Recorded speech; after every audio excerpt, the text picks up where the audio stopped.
किसान खुशहाल था। औपनिवेशिक कालखंड में हमारे किसान जो पहले उत्पादक थे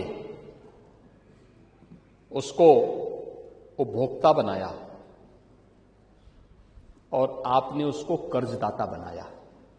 ये पाप कांग्रेस और सपा ने किया है कि अन्नदाता किसान को कर्जदाता बना दिया, अन्नदाता को कर्जदाता बना दिया।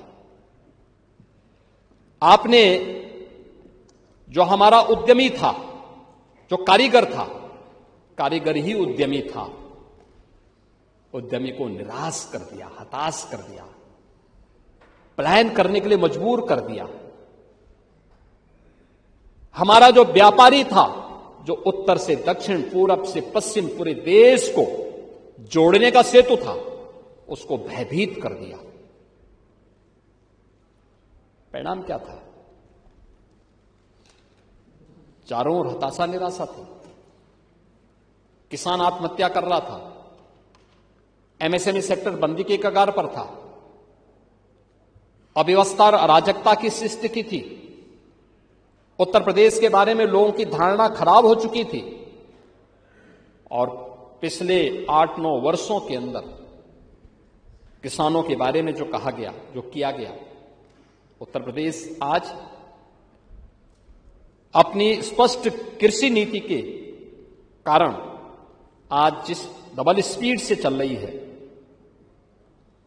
पहले लागत ज्यादा थी, उत्पादन कम था, बिचौलिए उसमें हावी थे।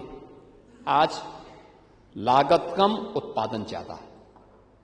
किसान को डीबीटी के माध्यम से मीडिएटर को हटा करके उसकी उपज का दाम सरकार उपलब्ध करवा रही है और विकास की इस यात्रा में हम लोगों ने फिर से अन्नदाता को जोड़ने का काम किया है। कृषि को इनकम बेस्ड और वैल्यू एडिशन मॉडल के साथ जोड़ा है। उत्तर प्रदेश में कृषि विकास की दर 8-8.5% से बढ़ा करके अब 18% अकेले उत्तर प्रदेश उसको तय कर रहा है। देश की कुल कृषि योग्य भूमि का मात्र उत्तर प्रदेश के पास 11% भाग है, लेकिन 11% अपने इस भूभाग में देश के अंदर हमारा अन्नदाता किसान 21% खाद्यान्न पैदा कर रहा है। देश के लिए 21% खाद्यान्न। आदरणीय प्रधानमंत्री जी के मार्गदर्शन में अन्नदाता को बीज से बाजार तक और ग्लोबल मार्केट तक उसकी पहुंच हुई है। प्रधानमंत्री किसान सम्मान निधि में अकेले उत्तर प्रदेश के किसानों को अब तक 95,000 करोड़ रुपए की से अधिक की राशि डीबीटी के माध्यम से प्राप्त हुई है। आज अन्नदाता किसानों को उन्नत बीजों, प्राकृतिक खेती, ड्रोन, जलवायु अनुकूल आधुनिक तकनीक सीधे उन्हीं की भाषा में उन्हें उपलब्ध करवाया जा रहा है।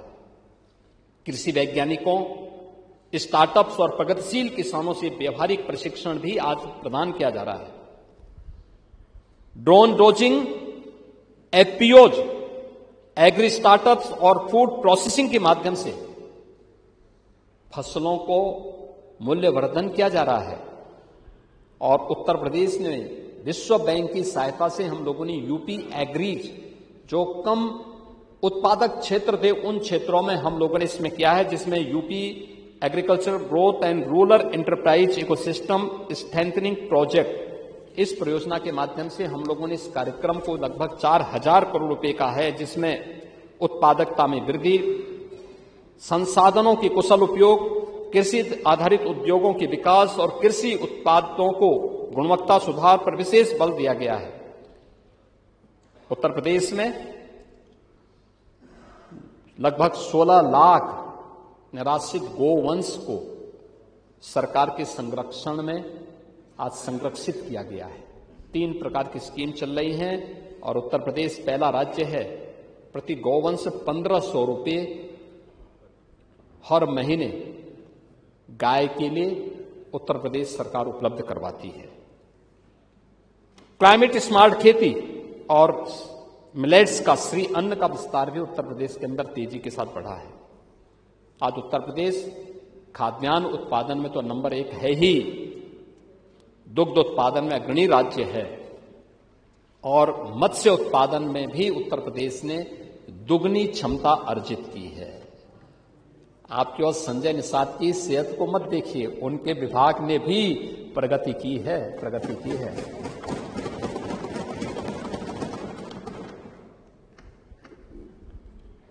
गन्ना, देश के अंदर कुल गन्ना उत्पादन का 55% आज के दिन पे उत्तर प्रदेश कर रहा है उत्पादन, देश के अंदर नंबर 1। 2000 से लेकर 2017 तक कुल 2,14,000 गन्ना मूल्य का भुगतान हुआ था, 2,14,000 करोड़ का।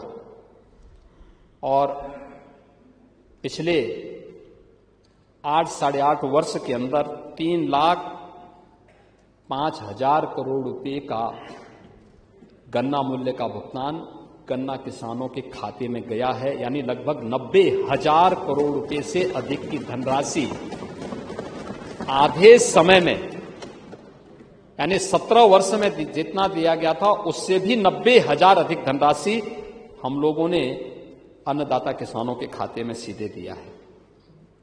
122 चीनी मिलों का संचालन हो रहा है और अब 400 रुपया प्रति कुंटल गन्ना मूल्य का भुगतान भी हम कर रहे हैं। इथेनॉल का प्रोडक्शन 41 करोड़ लीटर होता था आपके समय में, अब 182 करोड़ लीटर हो रहा है, देश के अंदर नंबर 1 पर। इथेनॉल ब्लेंडेड पेट्रोल प्रोग्राम में शुगर इथेनॉल सेक्टर को एश्योर्ड कैश फ्लो सेक्टर बना दिया है, यानी अन्नदाता किसान एक चीनी मिल को एश्योर्ड वायर फास्टर पेमेंट इसके माध्यम से वह सुनिश्चित कर रहा है। और इसीलिए सरकार ने तय किया है, हमारे गन्ना मंत्री भी लगे हुए हैं, अन्नदाता किसानों के लिए और गन्ना किसानों के उन्नयन के लिए अच्छा बीज उन्हें प्राप्त हो सके। और इसीलिए छाता चीनी मिल के लिए भी, बागपत चीनी मिल के लिए भी हम लोगों ने, मोरौना के लिए पिछली बार हम लोगों ने धनराशि की व्यवस्था की थी, बजट में भी व्यवस्था की है।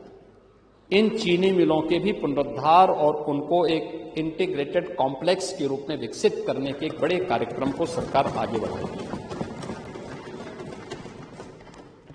प्रदेश के अंदर 89 कृषि विज्ञान केंद्र संचालित हो रहे हैं। एक कृषि विज्ञान केंद्र में 6 से 7 कृषि वैज्ञानिक अलग अलग सेक्टर के, वो एग्रीकल्चर का भी है, हॉर्टिकल्चर का भी है, वेटनरी का भी है, अलग अलग उससे वेजिटेबल का भी है, उन सभी और आज के दिन पे 89 ऐसे केंद्र, कृषि विज्ञान केंद्र प्रदेश के अंदर संचालित हो रहे हैं। कुछ सेंटर ऑफ एक्सीलेंस भी चल रहे हैं। एक्सप्रेस वे और लॉजिस्टिक पार्क से किसानों की उपज को राष्ट्रीय और अंतर्राष्ट्रीय बाजार तक पहुंचाना, यह हमारी सरकार की शीर्ष प्राथमिकताओं पे है, क्योंकि अन्नदाता किसान जो उत्पादन करे प्रदेश और देश की आवश्यकता के साथ साथ इंटरनेशनल मार्केट में भी एक्सपोर्ट हो सके, इसके लिए कृषि value chain, storage, processing, cold chain, इन सबको भी व्यापक पैमाने पर आगे बढ़ाने का काम हो रहा है। हर खेत को पानी नहरों और पाइपलाइन के माध्यम से, माइक्रो इरिगेशन के माध्यम से 31 बड़ी सिंचाई परियोजनाओं को पूर्ण किया गया है। किसानों की सिंचाई के लिए आपने देखा होगा कि जितने निजी नलकूप थे उनको हमने फ्री में बिजली की व्यवस्था की है, और इस बार जो नलकूप चल रहे हैं उनके लिए भी हम लोगों ने, जो डीजल से संचालित होते हैं उनके लिए भी व्यवस्था की है। कुशीनगर में महात्मा बुद्ध के नाम पर कृषि विश्वविद्यालय की स्थापना का कार्य, और लखनऊ में भारत रत्न चौधरी चरण सिंह जी के नाम पर सीड पार्क के निर्माण का कार्य यहां पर प्रारंभ हुआ है। डिजिटल इकोसिस्टम और कोऑपरेटिव के माध्यम से एग्री इकोसिस्टम को सशक्त किया है, और डिजिटल गवर्नेंस ई-केसीसी पोर्टल में ऋण स्वीकृति के समय को भी 3 से 4 सप्ताह से घटाकर के अब 5 मिनट करने में सफलता प्राप्त की है। यानी इस दिशा में काफी काम हुए हैं, और मुझे लगता है कि अभी बजट में हम लोग इस पे काफी चर्चा भी करेंगे कि सरकार अन्नदाता किसानों के लिए और कौन से कार्यक्रम को आगे बढ़ा रही है। अन्नदाता किसान को तो इसका लाभ मिल ही रहा है, और आपके जनपद से ज्यादा कौन इसको जानता है? नेता हमारे पांडे जी, आपके जिले में तो काला नमक चावल, आज उसकी ब्रांडिंग हो रही है। उस दिन सिद्धार्थनगर के